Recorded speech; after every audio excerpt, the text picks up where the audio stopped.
নমস্কার, e learning গ্রুপে তোমাদের সকলকে জানাই স্বাগত।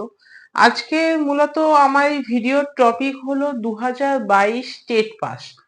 তার কারণ হলো আমরা প্রত্যেকেই জানি বা অনেক প্রোটেস্ট কলকাতা চত্বরে দেখেছি, সেটা হলো 2022 প্রাথমিক টেট পাস ডিএলএড ঐক্যমঞ্চ।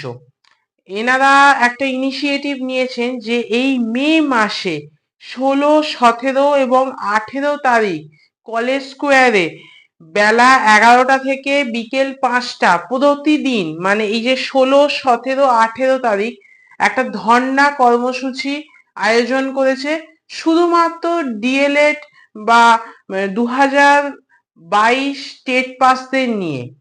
তা 2022 টেট পাস এবং আপনার কাছে ডিএলএড এর ডিগ্রিও আছে, আপনারা এনাদের সাথে যোগাযোগ করতে শুরু করে দিন এবং এনাদের যে কর্মসূচি কলেজ স্কোয়ারে 16, 17 এবং 18ই মে, এদের এই কর্মসূচিতে আপনারা যদি মনে হয় যে আপনার মানে এই চাকরিটা দরকার বা আপনি প্রাথমিক স্কুলের টিচার হতে চান, তাহলে আপনি ধর্নায় যোগদান করুন।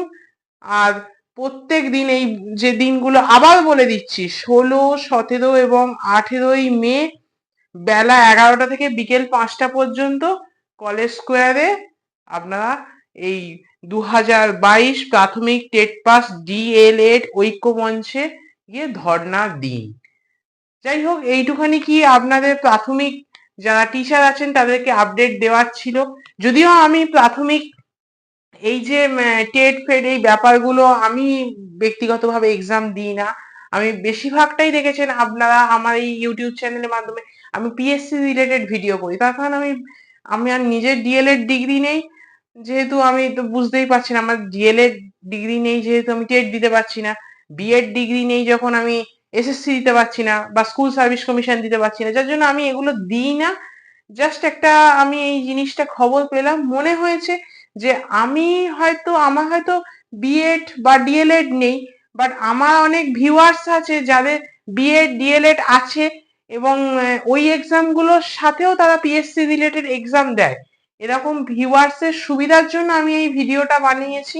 এবার যদি আপনারা উপকৃত হন তাহলে ভিডিওটা একটা শেয়ার একটা লাইক করে দেবেন। আজ এই পর্যন্তই।